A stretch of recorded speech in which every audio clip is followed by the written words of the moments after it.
And if you enable the laptop, it will do the video stream. Oh, hold on.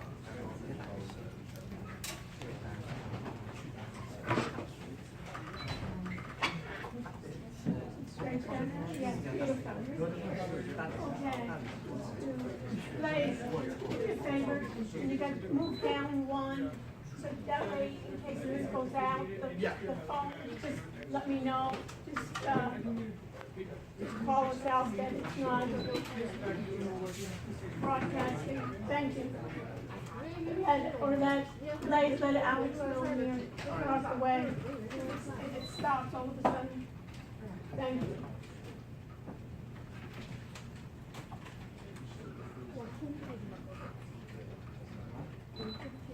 So let's do a, Blaze, you want to do, we have a lot of tasks today. You want to start a roll? Sure. Okay. Let's do the roll. Let's put the date.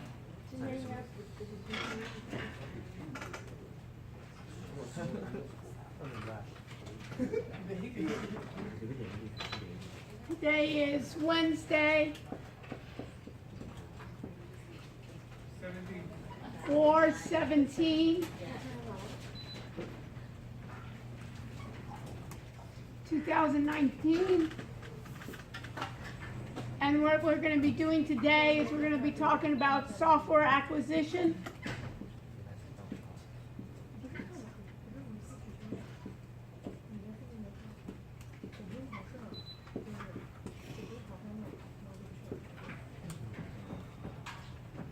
And with the, and can you do me a favor? Also, Alex, make sure the cast and the steaming are working.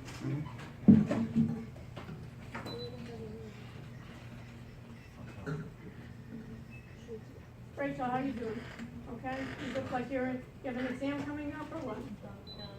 You're just in there. Okay. Rachel, can you do me a favor? You want to be a volunteer writing on the board? I'll give you a marker and you can see what we're doing. Great. All right. We're starting today. What we're going to do is two parts. We're going to talk about software acquisition.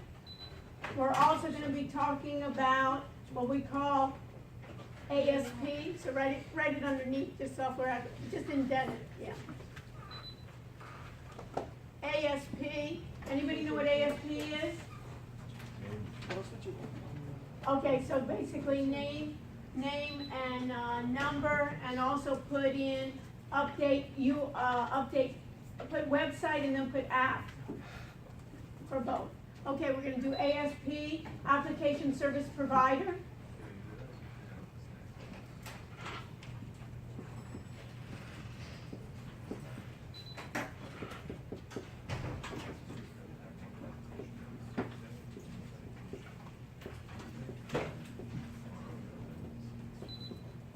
And then put underneath that, we're going to also do S, capital S, lowercase AAS. Okay, software as a service.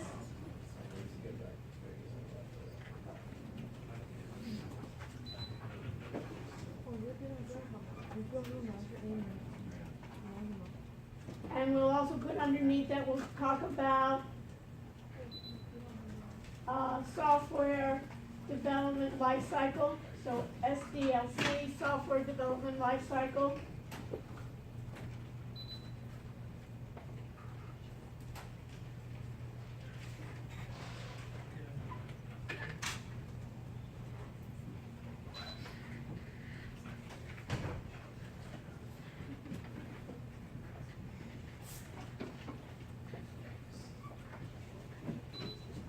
We'll also do, let's put it on the, we'll put it here. You can put it on the very top in the middle there. We're going to do a test review starting today.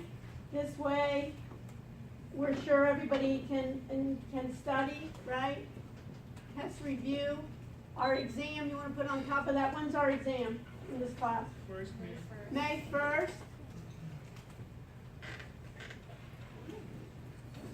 And then let's put in the room, LC 170, Witten LC 170.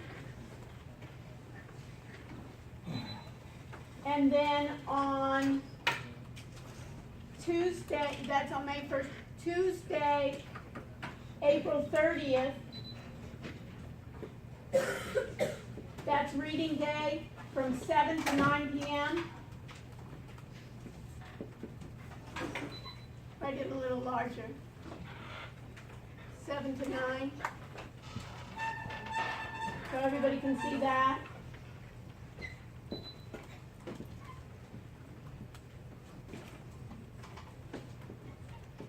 Seven to 9 p.m. It's going to be in LC 170. So I'm going to be in I guess it's the day before the final exam is a reading day from 7 p.m. to 9 p.m. I'm going to be in LC 70. So if you have any additional questions, you want to review anything about the exam, you want me to look at your presentations kind of last minute, I'll be available starting at 7 p.m., going formally till 9. If I need to be there longer with you, I'll be there longer with you. So that way we'll do that. Okay? What else am I? Last question. Yes. Isn't the presentation on April 26th? Yeah, put that down. Presentations are due April 26th. Okay, so is this the day? Okay, this is the reading. Okay. Because- 26th? What? On 26th? Oh, what? It's Friday, right? Oh, sorry, April 24th. Sorry, April 24th. April 24th. Oh, okay. Presentation. Next week is Next presentation. Wednesday, right? Okay. Is official presentation. Good. Okay?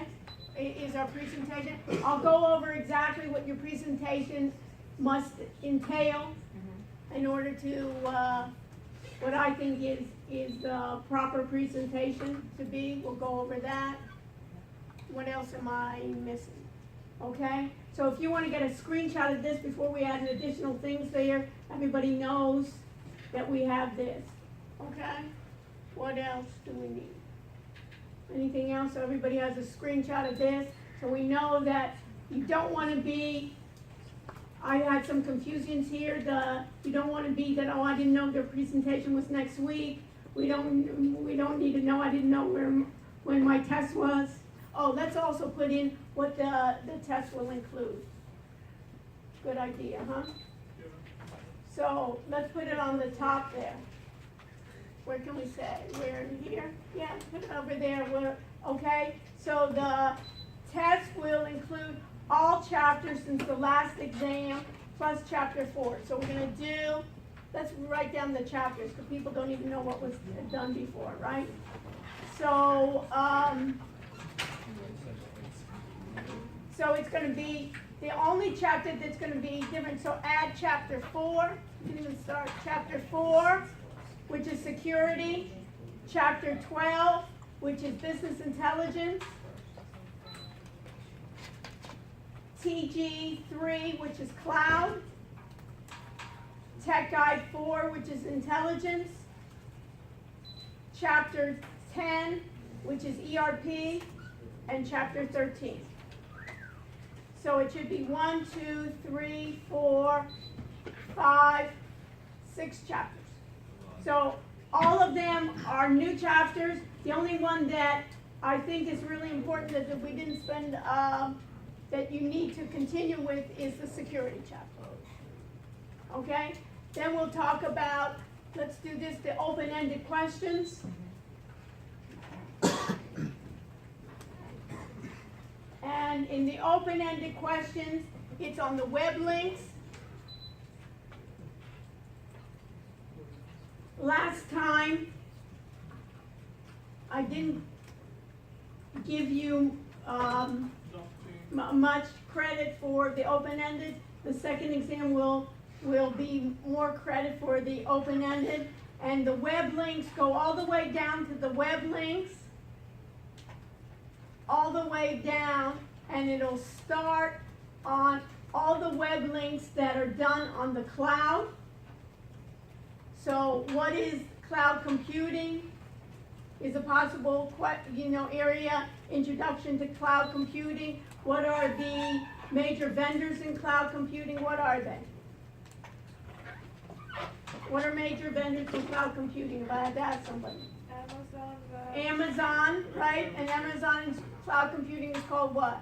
Amazon Web. Epic, Microsoft, and Azure. So types of questions would be, so what you need to do is read about what is the cloud, what is cloud computing, right? Questions like that. You can see up here, Amazon Web Services. You can see here advantages. You don't have to write all of that down, but you can see up here on the boards here, Amazon Web Services and advantages. What is server provisioning? So we got to figure that out. So, thank you. I think we're set, right? So the major, everybody knows the major chapters are what? Basically 410, 13, 410, 12, 13, TG3 and TG4, right?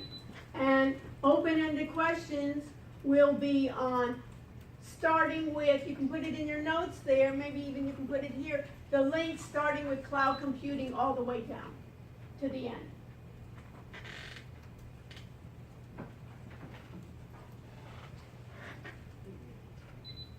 So for instance, on what is cloud computing,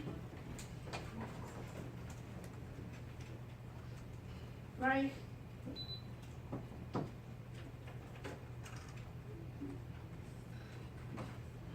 Right, so in terms of cloud computing, it's what? One of the key things about cloud computing, you don't need to stand there anymore. Thank you so much. Rachel, I appreciate your good work. So when I think about cloud computing, what can you say? Where's the roll, by the way? Who has it? So let's move it around, okay? So what can we say?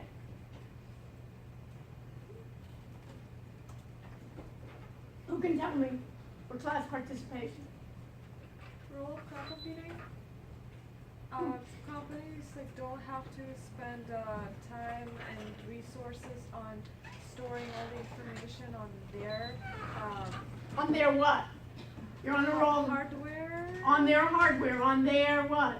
On their hardware, right? They don't have to do it on premise, Yeah. but rather they're doing it what? On On demand. Beautiful.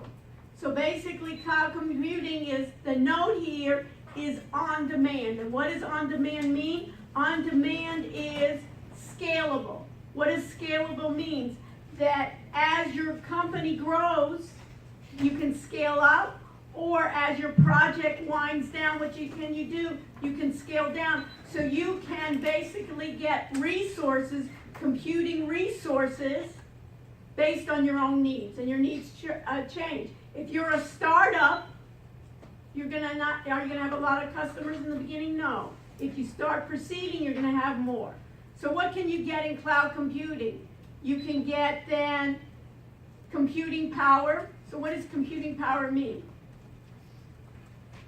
Like you're working with the most advanced technologies. Right. So one of the advantage here is that if I need more memory, remember we talked about RAM? If I need more RAM, if 1 gig is not enough, I need 2 gigs, I need 3 gigs, what can I do? I can ask for it. If I need more hard disk space, 1 terabyte, 10 terabytes, 100 terabytes, what can I do? I don't have to keep on buying that hardware. What do? I just make on demand. If I need another operating system, I'm using Mac OS, but I need Windows. Do I need to get on premise? Do I have to download Windows onto my machine? If I'm using cloud computing, I use their ones. If I need database storage, I can do that. My applications. If I need machine learning, I need a lot of resources. I can use their machine learning, their artificial intelligence. How do you get to cloud computing? We know this lab right here is on-premise or on the cloud. On-premise. We're on premises. We're on the premise of this lab. So the idea when we need to upgrade all of these computers, We need an IT staff to come in, take this hardware away. We need an IT staff to upload all the latest software. Just like the Ninja Trader. Ninja Trader was done that. Now, if Ninja Trader, what we could do is we could host that in the cloud and get services maybe from Amazon or Microsoft and say, why don't you host my Ninja Trader? And then what would you do? You could take your Mac, you could take whatever device you had anywhere in the world, and what? How would you get to Ninja Trader at that point?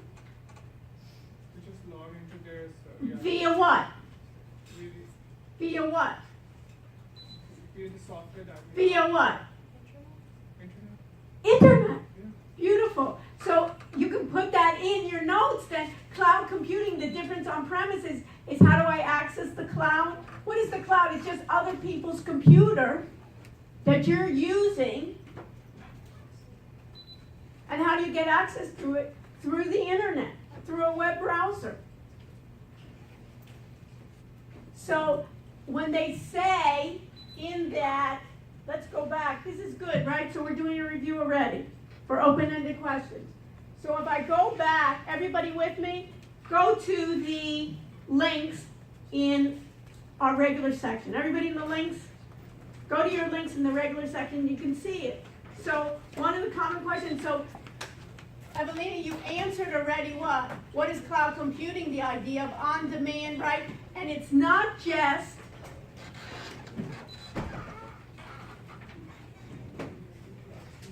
hardware. Let me just put this in too. So we're going to go over cloud computing. The key word Evelina said was what? On demand. And the key word is that we can use it IaaS, and we can also have PaaS. You will need to know these terms. What are they and who cares? IaaS. So tell me, what do you think those lowercase a's were? Rachel, you wrote it on the board before. Lowercase a's meant what? As a, right? So S then is what? On both of them, it's a service, right? So all we need to know, even if we thought intelligently, we need to know what the I is and what the P is. So who can tell me? And if you don't know, we weren't born with this, right? So what do we do?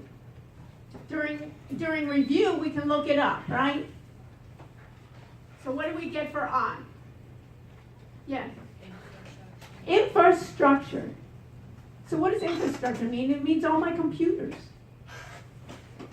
So instead, what I can do, you see here where it says, what is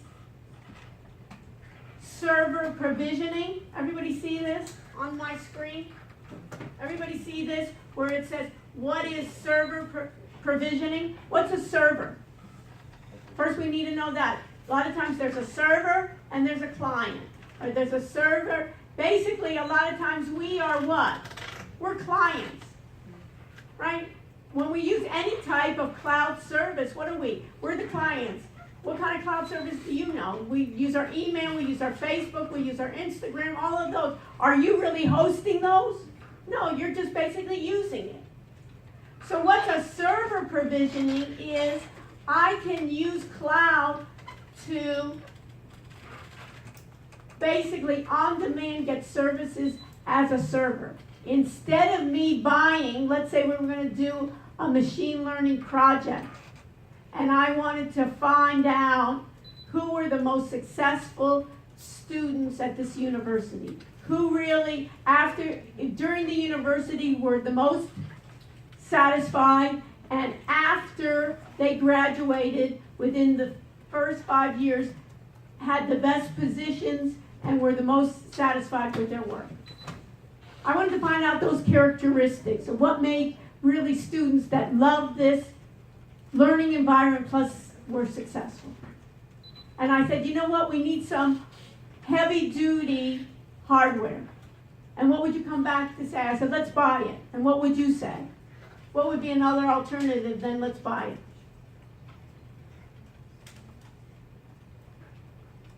Get access to the same thing on cloud. Yes. Instead of buying it, you say, well, how long is the project? I say, well, let's do the project for 6 months. What are we going to do with the hardware after we finish? Is it going to be worth less? That hardware? Yes. Am I going to use it again? Maybe not. Do I have space even to hold it? So in this case, server provisioning means setting up the servers remotely. Setting up the servers in the cloud in someone else's facilities, and I just gain access to it. But it's I get on demand, I get my computers. Everybody with me? So that is what is cloud computing. And then we need to know AI, what is artificial intelligence, and what is artificial intelligence, and what is machine learning.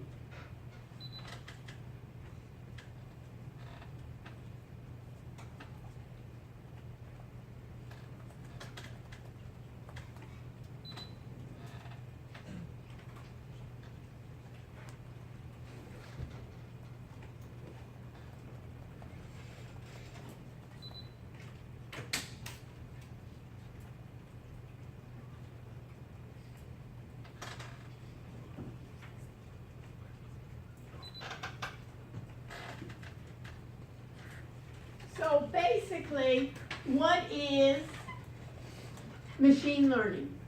And a good question is, what is machine learning compared to regular computing? Everybody familiar with Excel? Raise your hand if you're familiar with Excel. Okay, I have a formula I put in Excel. Let's say it's a return on investment formula. Will tell me a percentage number. And every time, if I'm putting in the same numbers, I should get what? The same results or different results? Same results, right? It's a formula, I put it in. What's the difference between that and machine learning? Does it calculate quickly? Yes.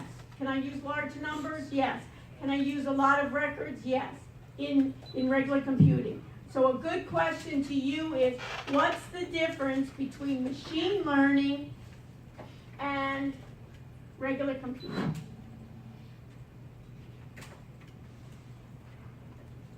Everybody hear my question? You didn't hear the question? Yeah, what's the difference, Manal, between traditional computing versus machine learning? And in traditional computing, let's give an example like an Excel spreadsheet. Machine learning does not repeat the mistakes. Well, it's not that it doesn't repeat the Well, it mistakes, remembers but them. what? Machine learning, it's not that it doesn't, It remembers them. well, doesn't Excel remember my formulas? Yes. It uses the previous data to better predict the future.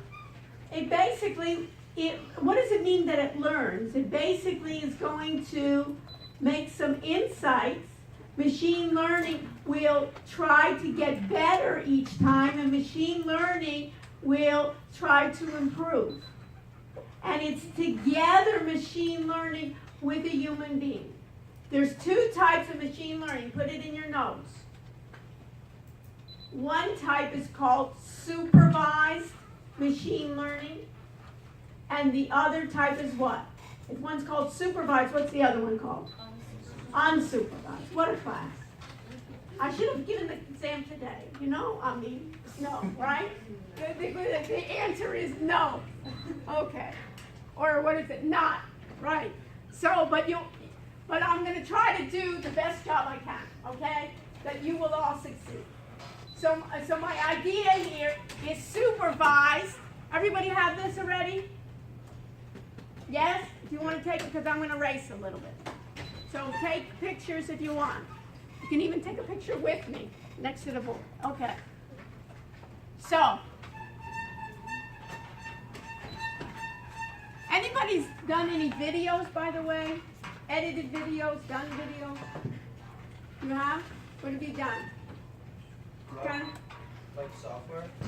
Like software editing. Final Cut Pro. Pardon? Final Cut Pro. Oh, okay. Because I just got, there's Women in Technology, they have a Hall of Fame. And I was nominated, I guess, a couple of months ago, and I just got notified that I was chosen to be in the Hall of Fame. There are going to be five or six women, and what they wanted is a 3-minute video. So I was thinking somebody can help. Maybe the School of Business will pay for it, so see me afterwards if you want to be involved. Also, if you want to be in the pictures, I think one person said they'll come into the lab and take pictures, so you can, if you want to be in the pictures, you can do that. That's aside. So, what do we have? We have ML, which stands for what? Manal, you're on a roll.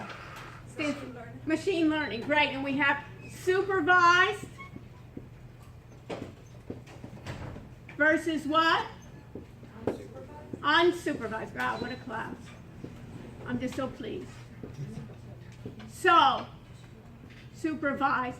So what's the difference? Supervised means that a human is involved in it. Supervised, who needs to sign? Supervised needs to be trained.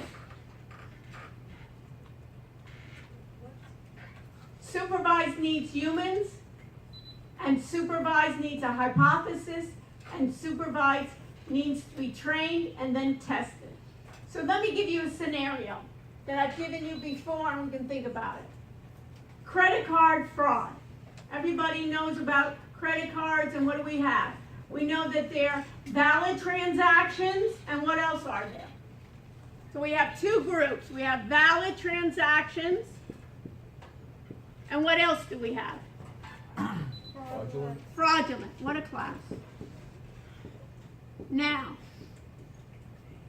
you know that the credit card companies spend a lot of money on this problem. Why?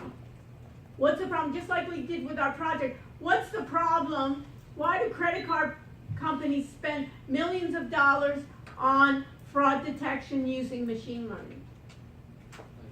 It's hard to tell. What? Sometimes it's hard to tell. It's hard to tell, and what's the business reason that they spend so much money? Because we always do what? Cost-benefit analysis. When I'm going to spend money, I'm expecting it to do what? Increase my revenues when I'm in business or decrease my costs. Otherwise, I'm thinking I just want to throw out money for money's sake just to be excited that we're doing machine learning. It should have some advantage to me. So what's the reason? When I get my credit card stolen, somebody takes my credit card off the internet, who pays for it? The bank. The bank is responsible, right? So they don't want to eat those, they want to reduce those costs for fraudulent, and they want to keep on giving us credit cards. So, what will we do then in a supervised position? What we want to do, and put this in your notes, is we want the computer to scan and look for patterns. And see. Wait, that's supervisor or unsupervised? Supervised. So what I'm saying is I'm going to test the computer, I'm going to give it records, and I'm going to say, listen, before I even test it, I'm going to give records, and let's say I have 1 million records here. Right? Each record is a transaction, right? These all are valid, these are fraudulent. And then what I'm going to do is, based on these transactions in the beginning, I'm going to say, what are some of the attributes? It may be, this is my customer limit, this is the age of my customer, this is where this transaction was bought, this is the type of item they bought. I'm going to give attributes. I'm going to give field descriptions. And I'm going to give a weight for every attribute. So maybe over 10,000, I'm going to give a higher weight. And outside a locale, let's say you're always shopping in Miami, buying outside of that locale or outside of the country, or certain countries have higher weight. So maybe there's certain countries that there's more fraudulent activity coming to if I'm in the United States. So if I'm in the United States and all of a sudden I'm buying in rubles, that may take a higher percentage. So I have valid and fraudulent. I give weights, put this in your notes, I give weights to each attribute.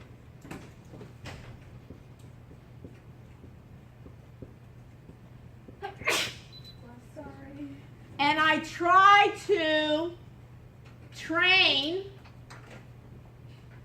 put this in, I try to train the computer to look at the valid ones and the fraudulent ones and pick out what are the attributes from one versus the other.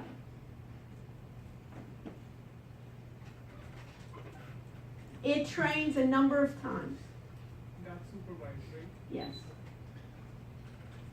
And then in supervised, I take part of my sample, let's say 25% of my sample, and test.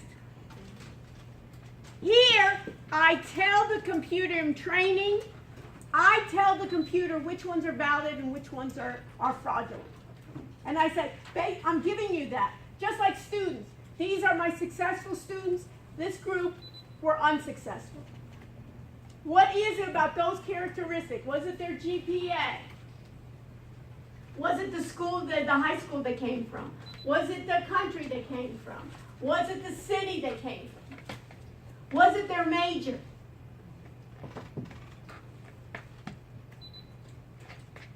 Was it whether they had financial aid or didn't have financial aid? I give all these characteristics, and I say, you tell me what turns out to be the salient features. Then when I have it test, this is really neat. When I have it test, here I'm giving the answers. It's like I give you the answers. Think about it like this. If you studied and I gave you a test, and I told you that basically these were the right questions and not, you kind of like work yourself backwards to figure it out. What was the reason? Like I gave you a math test and I gave you the answer to that math question, you would figure out how did they get to that. In the testing phase, I as a human know the answers, but I give the testing phase, I do not tell the computer what the answer is.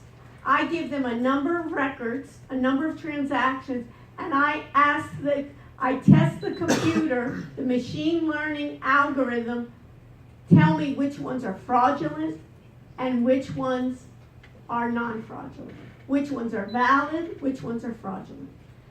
Do I know the answer as a human? Yes.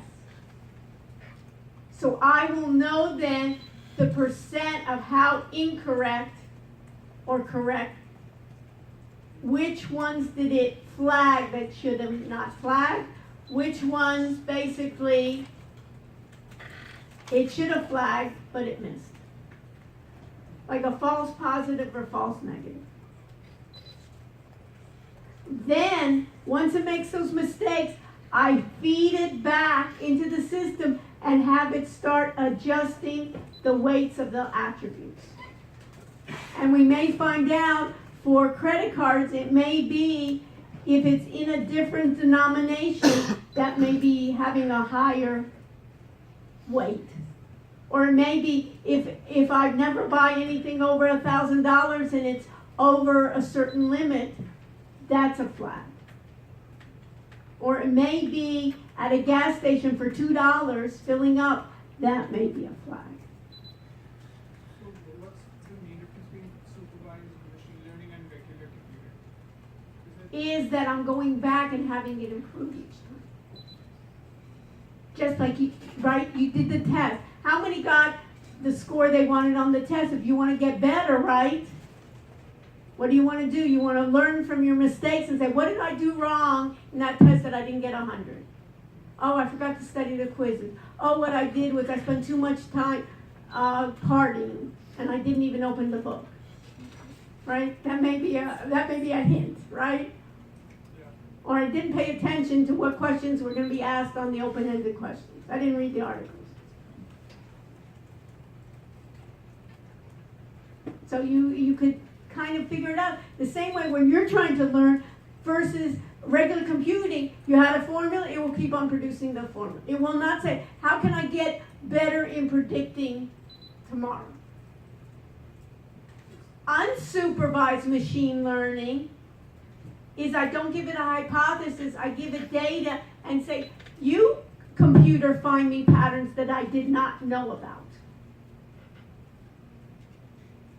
So it may be I gave my students, I'll give them a headshot of my students, I'll give them, let's say, 10,000 student records with their salaries, with their GPAs, with their successes and say, you find me what's unique here. I don't know. Unsupervised, you come up with a hypothesis. Of course, I have to give it data, and then it will try, and then we'll go back, and then I need to have in machine learning, and think about it, everything's going to be changing in the future. You're going to have computer science, but you're going to have also people that know the industry. So it may be I need to have then the college counselors involved. I may need to have then the employers involved, saying what type of students really were successful. I may even have to interview the students and say, you know what really was useful for me after I finished the class was they helped me, I had a mentor. The classes were useless, but my mentor was really great. Who knows?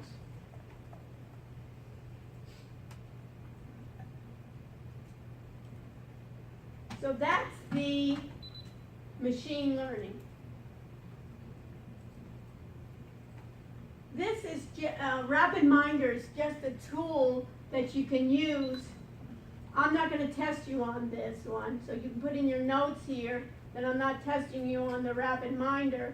But then here, the next one says the difference between AI, ML, which is machine learning, and what's DL?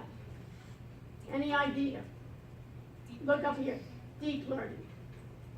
So, this is a question that we'll talk about. We know the future is in AI. Anybody that's ever used Siri or any of Alexa, any of our automated machines will know IoT this is at present, and this is going to be more in the future.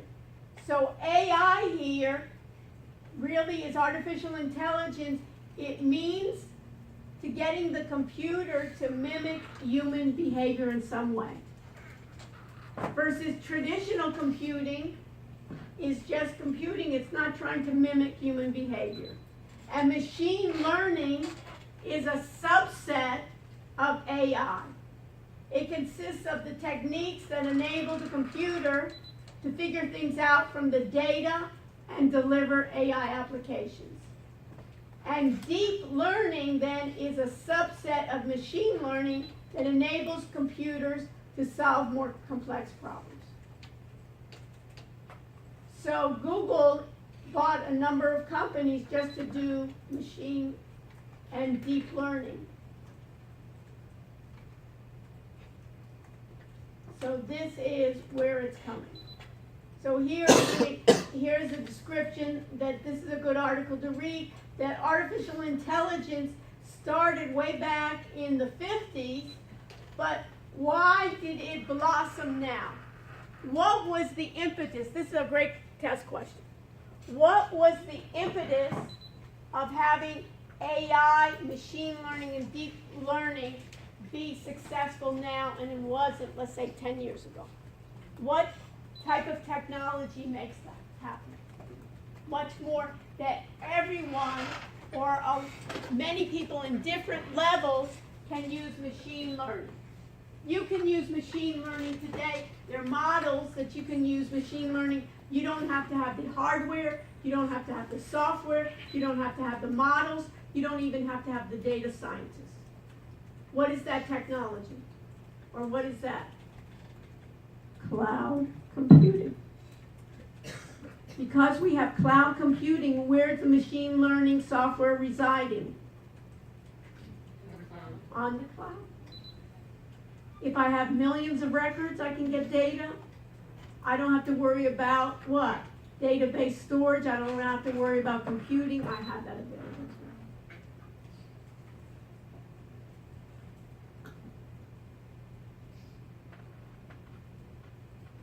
So traditional systems had what we call hard-coded algorithms. Fixed rule, rule-based, just didn't work. We wanted to modify. So you remember when we did NinjaTrader, we did, let's say, simple moving average when one crossed the other. What we would do in machine learning is we would want the computer then to make corrections, try to do better predictions. So if we predicted, for instance, Apple, and we were 80% correct, in machine learning, we would want the next time to be what? 85%, 90%. Would we want 100%? Of course, that's impossible.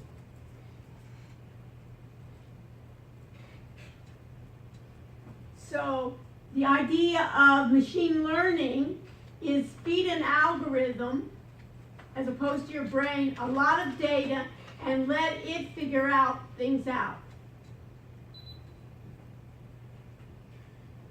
Feed an algorithm a lot of data and financial transactions, tell it which ones are fraudulent, and let it work out what indicates fraud so it can predict fraud in the future.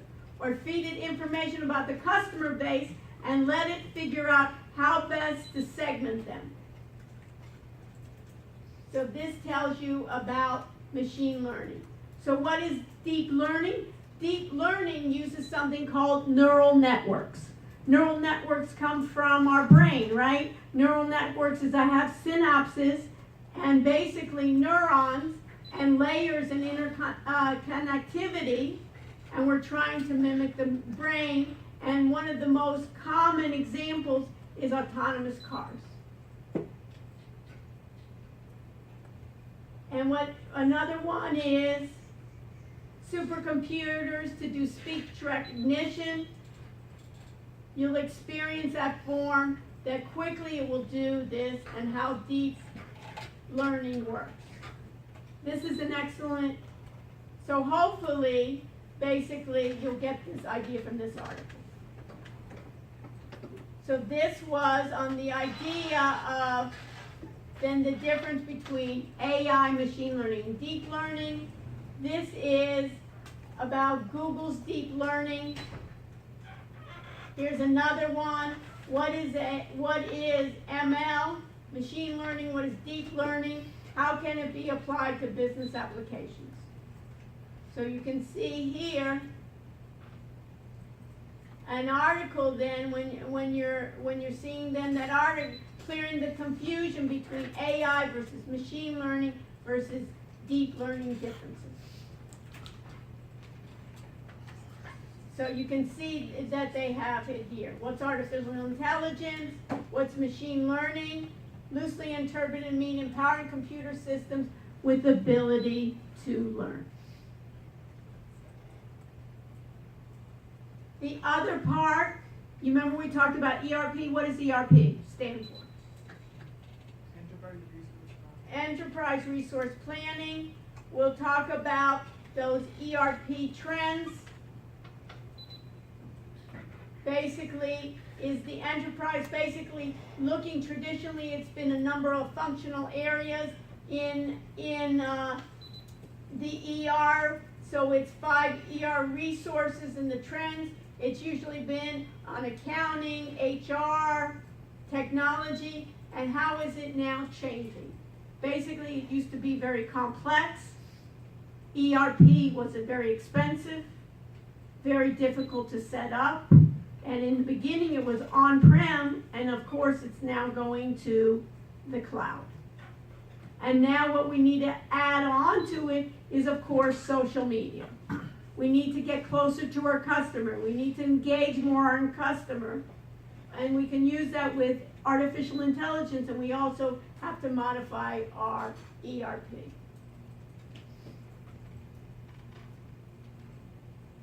Here is beyond the ERP.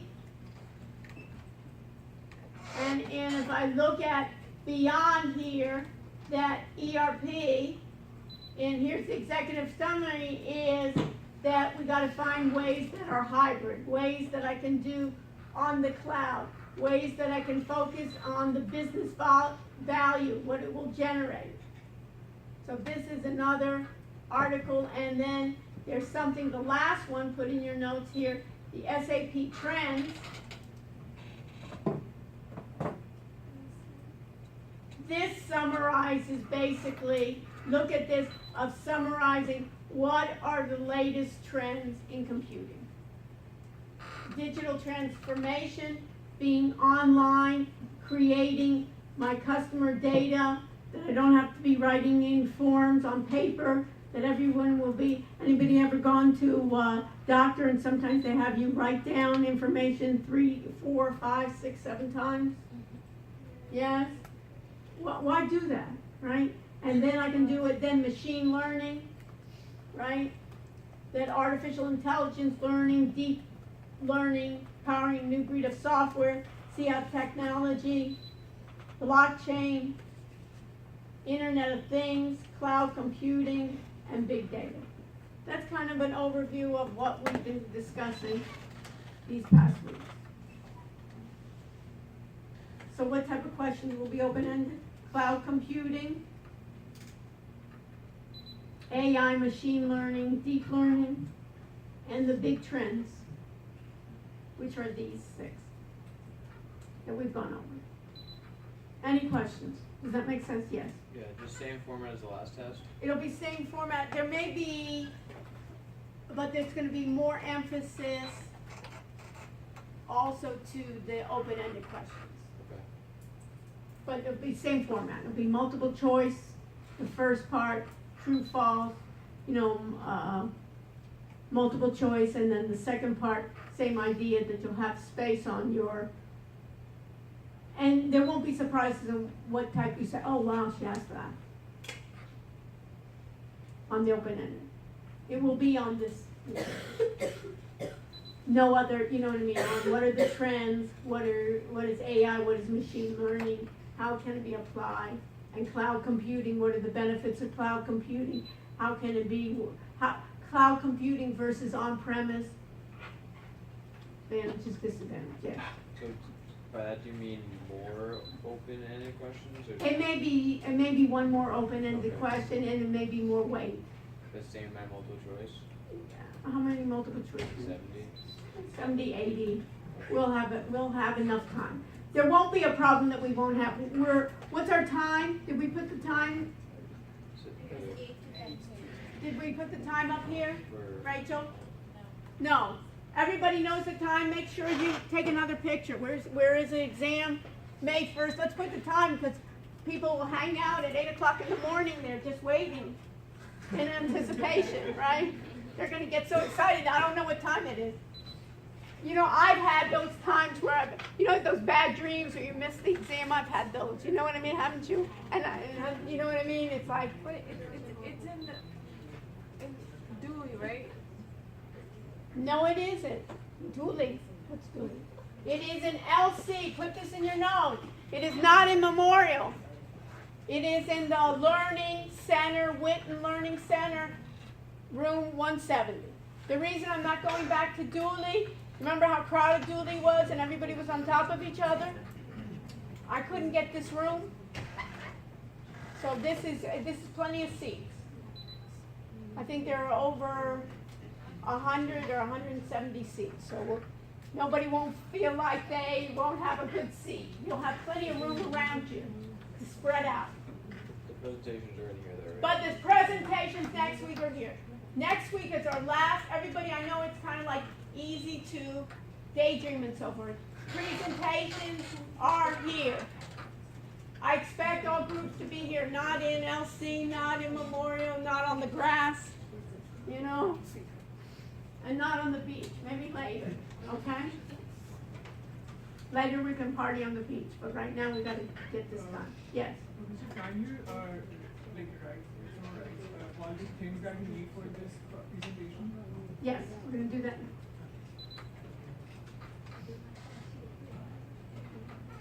I'm here to answer all your questions. So everybody's set on that. Let me just finish up this. Let me finish up the test review, okay? And then we'll go to what's available for next week, okay? How's that sound? Okay, so let me go back. Go to Blackboard, please. Everybody go to Blackboard and go to the regular section. Go to course documents.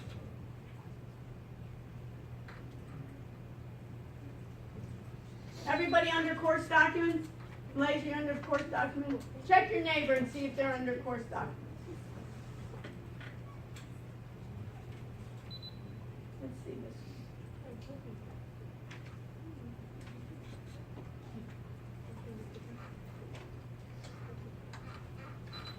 Okay. Everybody see the second one? What does it say on your course documents? What's the second one say? Review exam. That's a good one, right? So you have that review exam.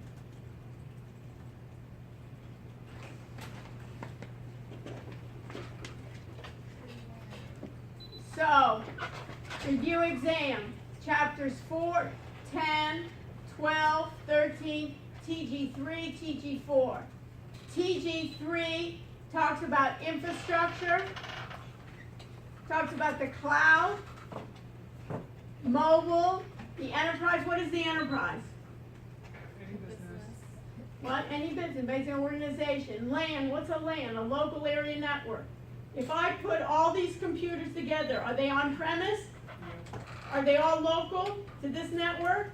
And I put a printer right here, connected. That's a local area network. I'm connecting a number of my clients together on a network and I can print. Client, this should be kind of looking at it, client/server.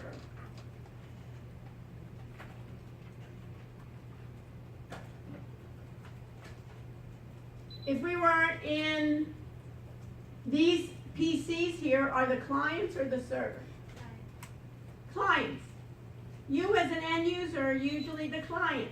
The server is hosting those clients. So think about any software that you use. A lot of times you're the client and another company is hosting it on, what's a server? Another computer. Could be another 10 computers. It can be 100 computers and you get access to it.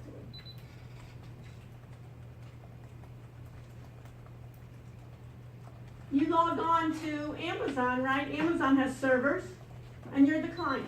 Either the AWS or even when you use their service. Standalone computers are that I'm not connected to any network. And notice when we use NinjaTrader, could we use NinjaTrader? We could use on these premises, on these computers. And what do? We went out to the internet and got our data feed. The enterprise, ERP, stands for what? Enterprise Resource Planning. That means all the functional areas of a company, from accounting to marketing to operations to human resources, are all going to be part of the planning purposes for the company. So the company as a whole needs to know what are its costs, what are its revenues, how are they doing, getting insights to the company. And as close as possible to real time. and getting reports based on a dashboard based on the position I have in the company. We talked already about cloud computing on demand. IaaS is infrastructure as a service. It's dealing with the hardware. So as cloud computing, I don't have to buy the hardware. I can provision my servers, and I can gain access to my servers not on my premise, but through what? Through an internet, and still gain access. PaaS, we talked about, is platform as a service. That's basically if I want to use an operating system, I don't have to install it on my premise, on my machine. I install it in the cloud on one of the hardware pieces of for on demand. That way I can test and I can develop. And software as a service, the software vendor manages the software, and that would be really great because then I wouldn't have to call IT to download Ninja 7, Ninja 8, and when Ninja 10 comes in, what would it be? The software vendor would take care of that. What's HTML? Hypertext markup language. So it's the tags that you can put that in, the tags that do the presentation for the internet, for websites. XML is extensible markup language, and instead that's a tag language not on presentation, but rather on explaining my data.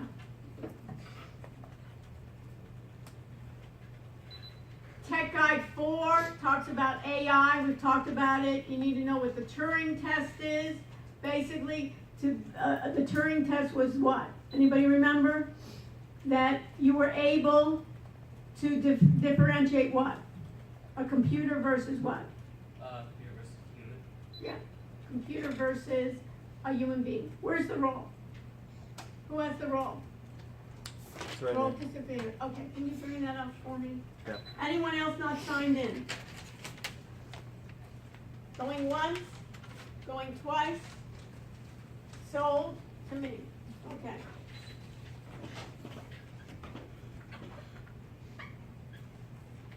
We talked about AI, we talked about neural networks.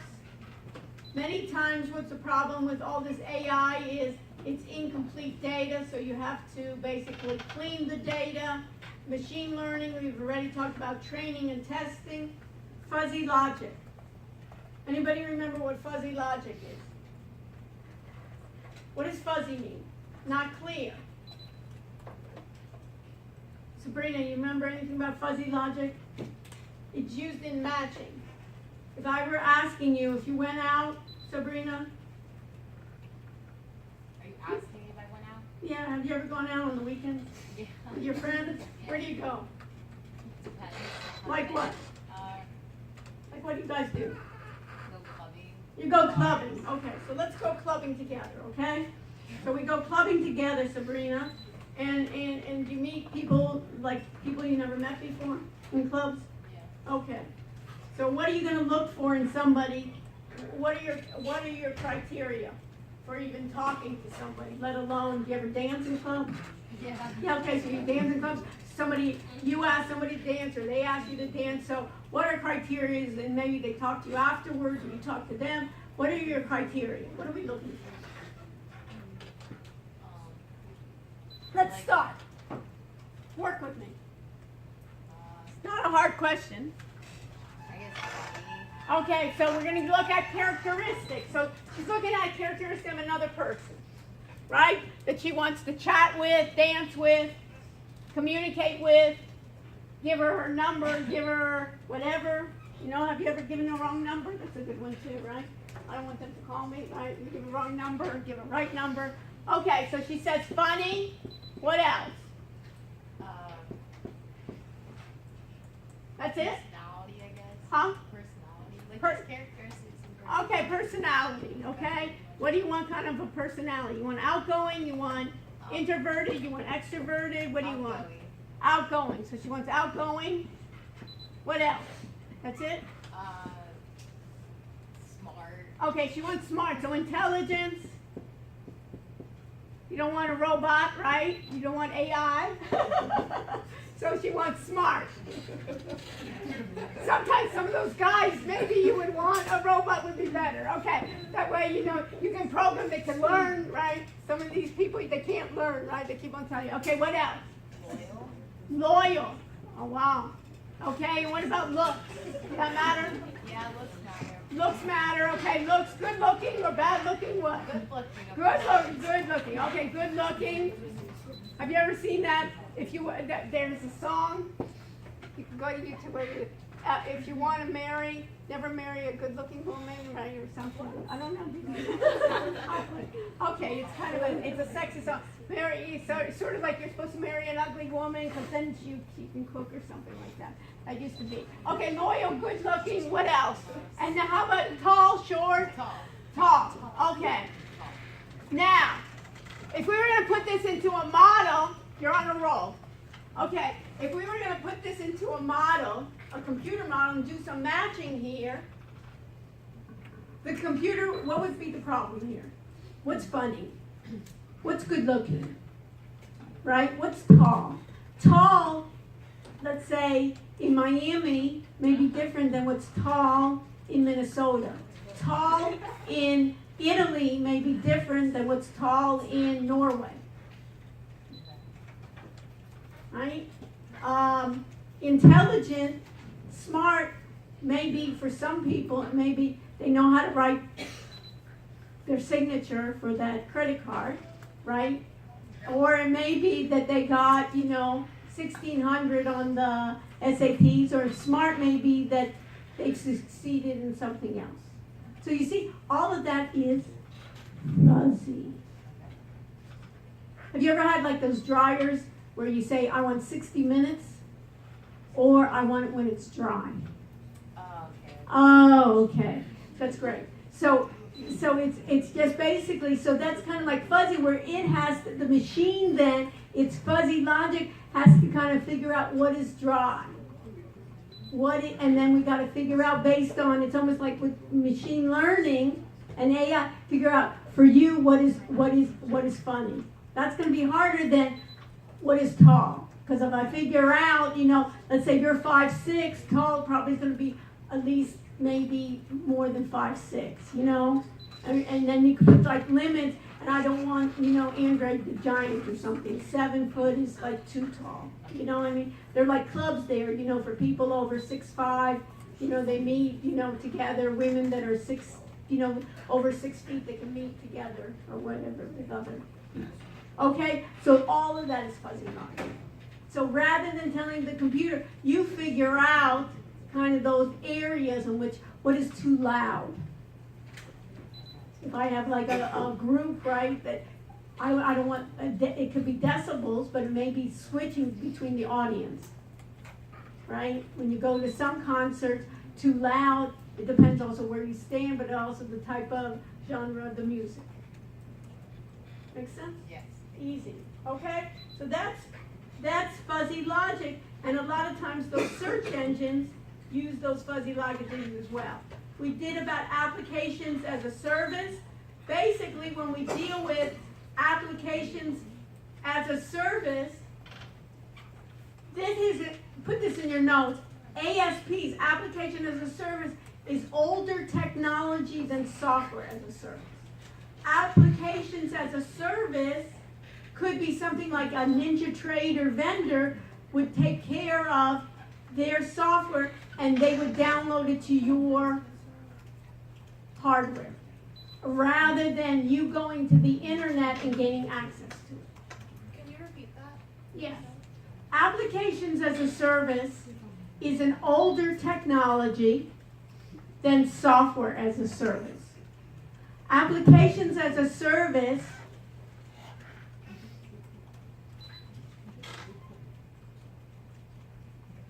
works with clients to provide software on premises. So for instance, NinjaTrader, you remember Kevin NinjaTrader? If we had applications as a service, the vendor, NinjaTrader, would provide you, you say, hey, I want 40 copies of NinjaTrader on these machines. They would download then those 40 for you, rather than my IT staff taking care of it. And then when you wanted NinjaTrader 10, it would take care of that. Via, if we had a cloud version, what would that be, Kayla? I would go to the cloud and just download the latest version via the internet. Chapter 12 dealt with business intelligence. Data mining, you can think about data mining as an offshoot of AI as well. Data mining tries to find patterns. You can put this in your note. Data mining finds patterns in the data and insights that the user did not know about, or insights that confirm the user's hypotheses. Data visualization, you've all heard of Tableau. How many use Tableau, right? In previous classes? That's data visualization. Dashboards, giving in graphical format what the end user needs to see in a summary format. We talked about ERP, TPS, transaction processing systems, basically taking each transaction and processing them.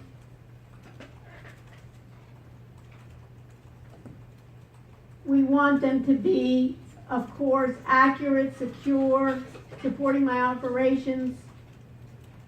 Exception reporting, we've talked about that already. Give me those exceptions to my data.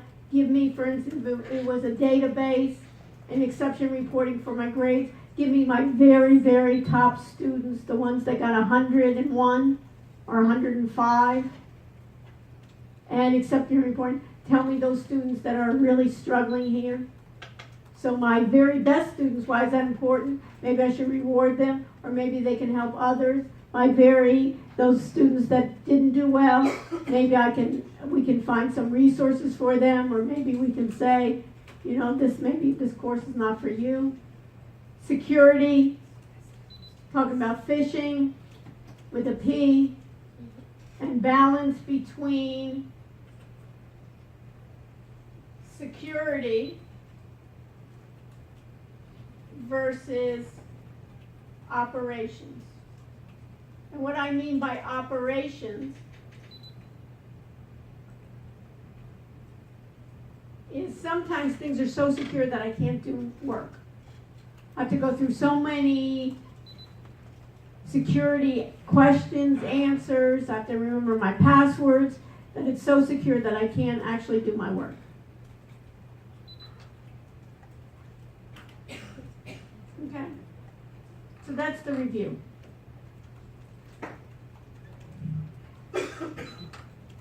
Questions? So let's go back.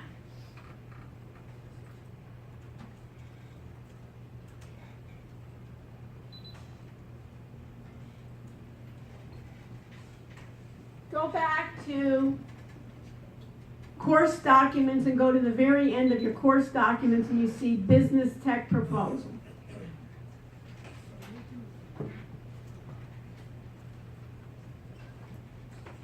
You can take a picture of this right there on the very end right here.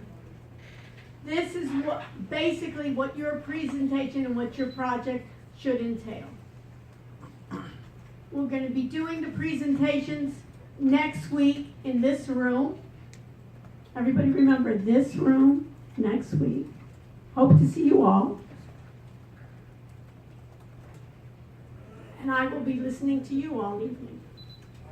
And giving you know that I cannot shut up, right? So I will be in everybody's group giving you feedback. My feedback that I will give you will even use this board. Each group that comes up will use this board. One person in your group can write down my comments.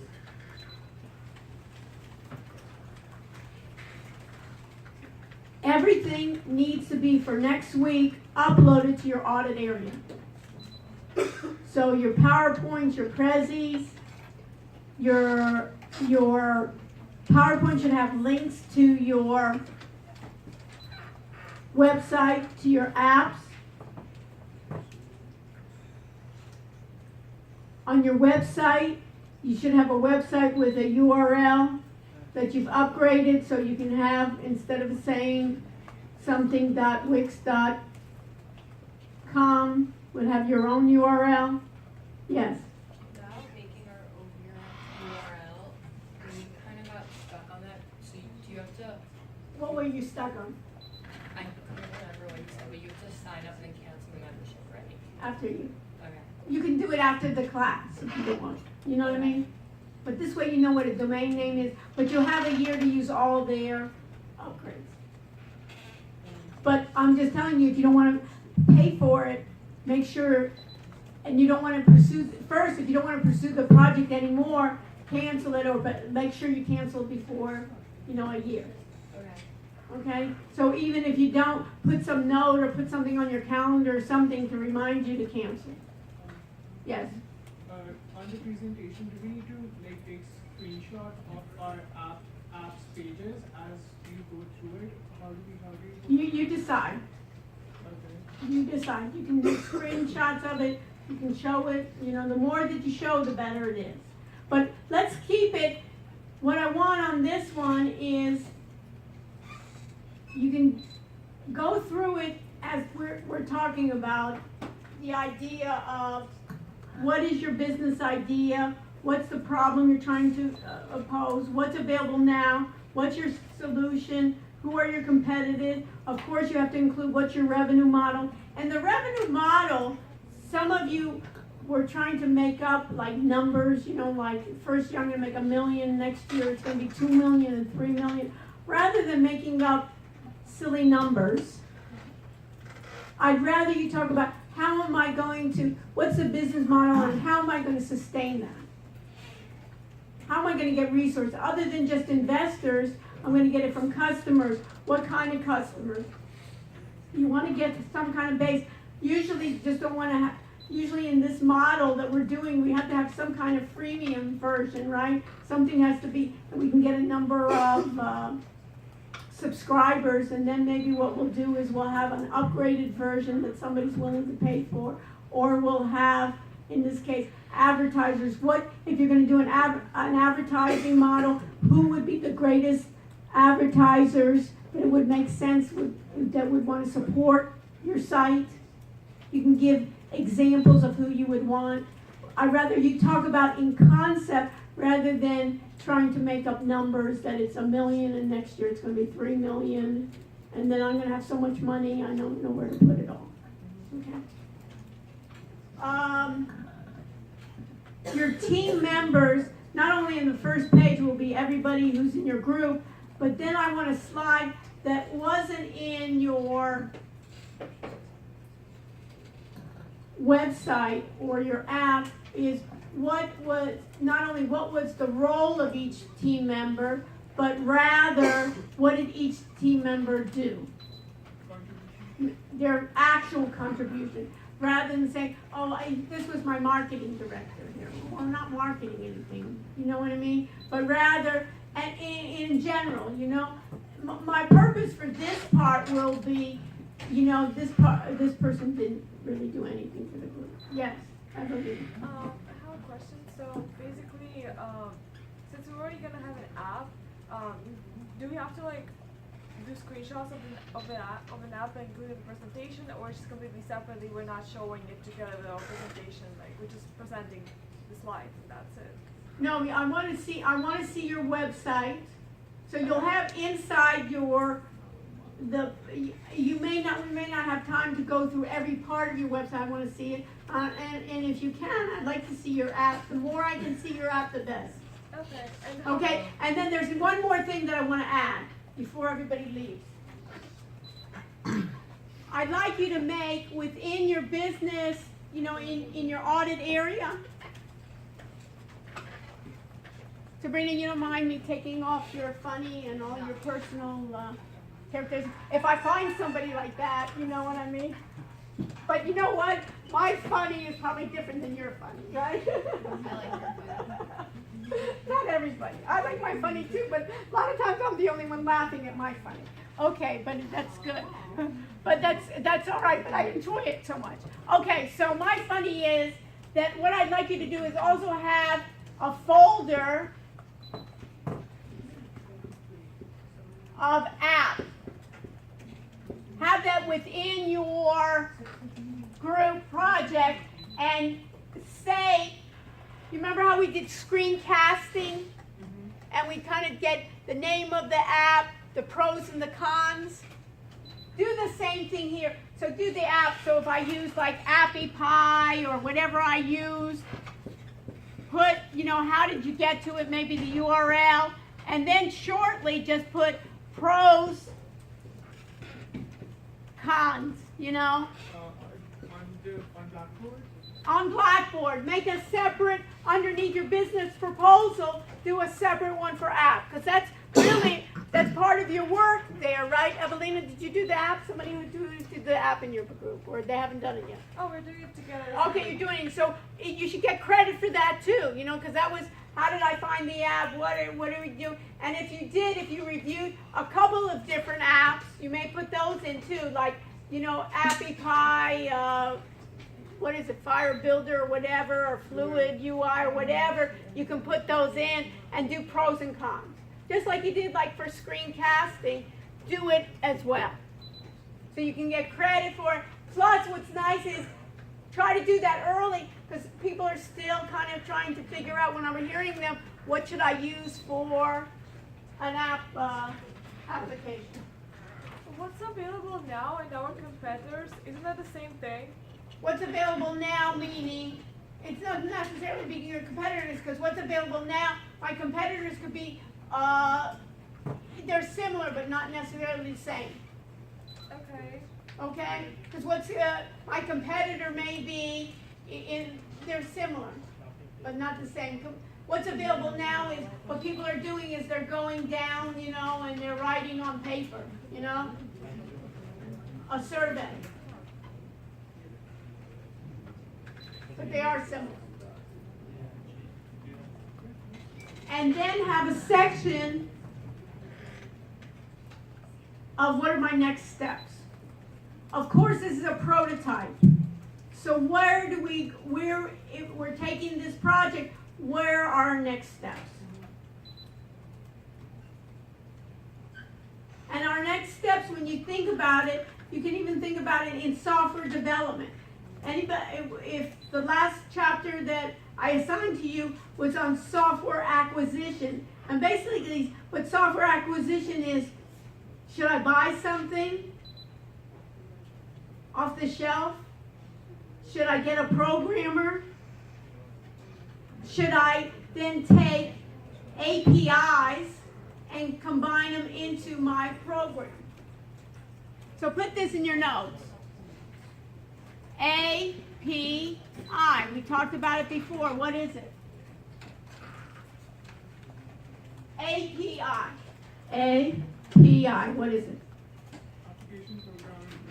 Application Programming Interface. So let's say we had something on what's happening in the Miami club scene. Do we just have English speakers in Miami? No. Spanish, Portuguese, French. And what we wanted to do is we want to have our app, and people are speaking, we wanted to have a translator. We want to have Spanish, we want to have German. And the idea is to ask, do we want to basically hire somebody to make a translator? No. Do translators exist already? Yes. So what do we use? An API. Basically, we take that application, right? And we hook it into our program. And that's what they call an application program interface. So many times we can get things we want to have a recommendation list. Does Amazon have recommendations? Does Amazon tell you? Amazon sells that to other people. So you just say, hey, I'll get that recommender little program, interface and apply it to mine. Why reinvent the wheel? That's part of software acquisition. So in those cases, when I'm talking about future enhancements, you can think about those future enhancements. We want to add a translator. We want to have voice to text. We want to have a chatbot. You don't want to be sitting there all the time and listening to everybody's question 24/7. A lot of times, my AI chatbots can anticipate frequently asked questions. And then it can go around the world and say, hey, 24/7, somebody can say. Or then I can have a little feed on what's happening in Miami Beach, you know. It's too crowded, nobody's there. Too much parking problems. Oh, they're dressed like that? Oh, I don't have that outfit. Okay. Last question It about. doesn't have to be the last. Could be the second to the last, I believe. I appreciate all questions. Yes. So basically, like, we're supposed to show our app so like people can see what we're actually making. But Uh-huh. like, how can we like, we just like, somehow like screencast it on there or like Yeah. how? Right, that's a good idea. You can screencast it and then you'll upload that file, and then when you're on the computer, you'll run it. You Okay. should practice your presentation. This should not be the first time when you get up here. Should not be the first time that you met your group and you're saying, let's wing it. You know, this should be practice. Yes. We have to upload the screencasting of, like, making of the app and everything on Blackboard for the assignment.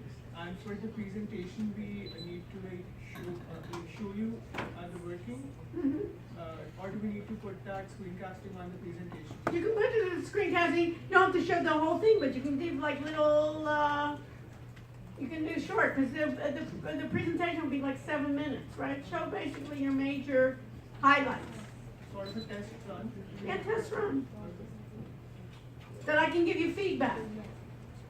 You know, and you can also basically show it. What I expect, what I want is hopefully, when we present next week, that I can say, great, go for it. I don't think it needs any more improvement. But if there is, you have a chance and to say, you know what? What's missing here is you really need an app here. What's missing is you got so much verbiage, just like we were doing all the time when I was going through it. This needs to be cleaned up. You want to do it? Fine. You don't want to do it? Fine too. You just won't get the grade that I think would deserve. When I'm giving you feedback, it's what I think an A project deserves. Yes, Do I have to wear a suit and tie or just casual? I don't hear you. Do I have to wear a suit and tie or just No, no, no, no. The word tech, have you ever seen people in tech? Multi-billionaires, hoodies are fine, just that you wear some clothes, you know what I mean?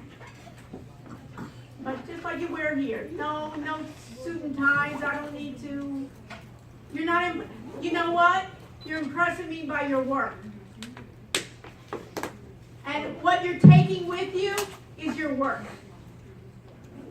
Right now, the whole world is, you know, maybe in a stuffy, you know, bank environment or something, how you dress, but really, in terms of anything now, is what can you do? And you can work from home, and most people now, they're not even working in office, they're not even coming to work. It's basically, I'm going to be doing virtually, I'm going to be talking, so at least you want to wear, a lot of times, a shirt, because you know what you're wearing down below, nobody's seeing, you know what I mean? But at least you want to have a shirt on, you usually don't want to go just, you know, bare-chested. So, but I'm just saying, so that's life now, you know what I mean? I want to be able, and you're working in teams, you know, work virtually, I'll get my programmers, so everybody see on my, what do I need to finish this? So, any other questions? Is it clear now? I don't want, my job here is not to make it hard on you. My job is, I want you to flourish. My job is that you can take this, not only show it to your parents and say, hey, you know, I'm just not at the clubs and I'm not just at the beach. I'm really having skills, but take it with you. And if you want to pursue it longer, you know what I mean? Also, another thing, remember on the Wix, they'll give you a certificate by the end of the semester if you submit to them that URL. You remember on the end where did we put that? Did we put their Wix? Was that in the PowerPoint? Where did we put their? Anybody remember? Where was the Wix? Yeah, under PowerPoint, this Miami Wix.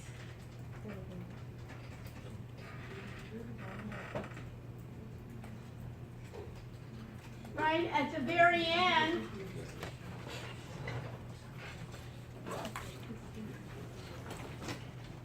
This was the premium, right? Wix certificate. This was the requirements. You have to have images, navigation, social media, which you should have, apps, mobile optimization, basically, and the requirements. The site should be at least 4 pages, easy to navigate. The student knows how to add elements. All site pages are designed for both desktop and mobile, which should be anyways. Overall site design is clear, easy to read, looks professional. The site uses images that fit the site's theme. The site has social media links that are properly connected. And you get a certificate. I say, get a certificate. Why not? Add it.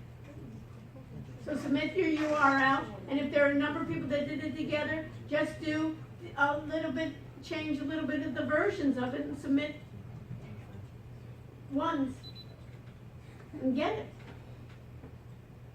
Take advantage of it.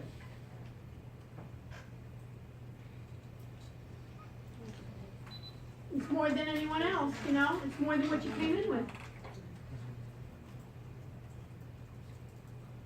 Okay, and it'll have your name. You say, God, you know, Wix certificate of design. It's a start. What else?